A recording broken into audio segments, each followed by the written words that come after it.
Okay, public hearing on tax levy. We open the hearing, open the public hearing. Any comments from the public?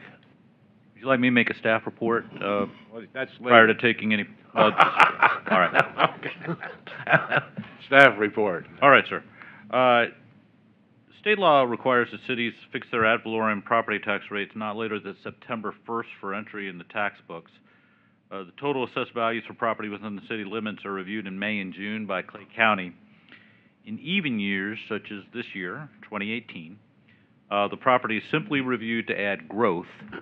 That is, new properties that have come onto the rolls since last year. This is a non-reassessment year.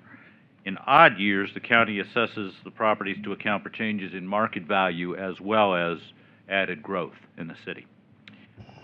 The basic theory of the Hancock Amendment to the Missouri Constitution is that city revenue from property tax should be neutral from year to year for non-growth increase in assessments.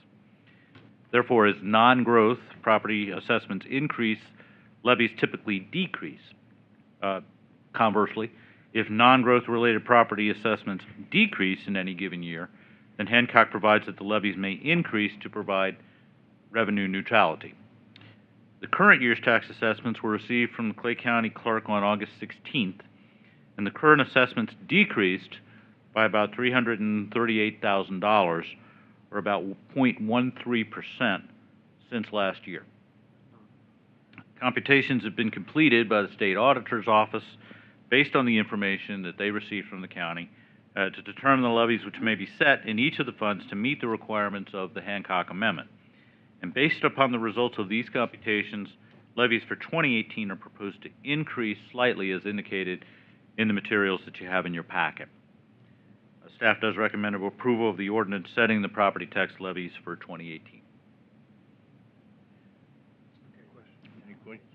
Now you could take any comments, Oh, or we just wanted to provide some comments first context. and then maybe questions. I've got a question if nobody has a comment. As far as, so these are property taxes, if a homeowner has an increase, do we know about how much, like based on a certain amount of property, like $100,000 property, what this increase in the levy would do as far as a cost-wise? Well, it's hard to say for any individual property, such as a $100,000 house, because each one changes. You know, they're all evaluated independently. Okay. However, the general idea of the overall increase in the levy, which is really considered to be keeping it steady, would be that it would be the same. To get it up to Because where we're correct, gonna- because okay. the property would have been assessed slightly lower, and therefore, with the property levy increase, it would be the same. Okay, so that's why you're saying revenue neutral? Yes, sir. Okay, all right, got it. Okay, we close the public hearing. Okay, number 3. An ordinance fixing the rate of taxation for general municipal purposes and for special purposes and making the levy on taxable property within the limits of the city of North Kansas City, Missouri for the year 2018. Bill number 7313, ordinance number 9110. First reading. Second. All in favor? Aye. An ordinance fixing the rate of taxation for general municipal purposes and for special purposes and making the tax levy on taxable property within the limits of the city of North Kansas City, Missouri for the year 2018. I move that bill number 7313 be placed on second and final reading and passes ordinance number 9110. Second. Call the roll. Councilmember Stewart? Yes. Councilmember Steffen? Yes. Councilmember Farr? Yes, ma'am. Councilmember DeLong? Yes. Councilmember Pierce? Yes. Councilmember Pearman? Yes. Councilmember Sanders? Yes, ma'am. Councilmember Clevenger? Yes, ma'am. An ordinance fixing the rate of taxation for general municipal purposes and for special purposes and making the levy on taxable property within the limits of the city of North Kansas City, Missouri for the year 2018. Number 4. Approving a contract with Just Patton Construction Incorporated, resolution number 18-051. Eric? Thanks, sir. I'll call on the Public Works Director, Pat Hauver. Thank you. On Tuesday, August 21st, structural engineer and architect with Burns & McDonnell met on site with Just Pat Tone Construction a company that specializes in brickwork to determine what extent the best way to make repairs to the structure. Following their evaluation, they came to City Hall and met with staff, and they talked about how they would brace the ceiling and tear out the walls and how long it would take, and we were very impressed with this company, with their knowledge. So the architect and structural engineer are also very familiar with this company, and right there in the meeting, they recommended that the city go with them. That company just finished a job, and they had a crew ready to go. So the situation was deemed an emergency, and time was of the essence.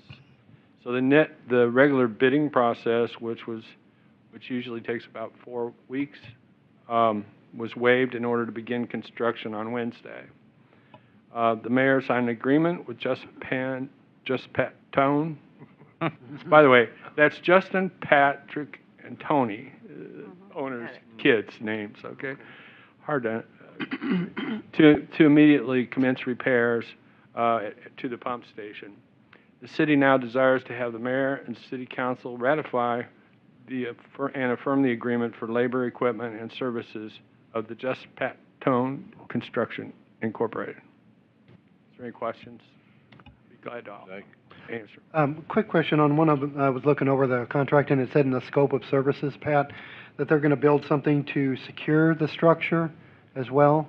Is that just a fence, or are they going to put anything else around it to maybe protect it from this happening again? Or I noticed that in the scope of services, so I wondered what that was. Was that to secure the ceiling and walls, to keep them from falling apart? I believe that was. They did that with...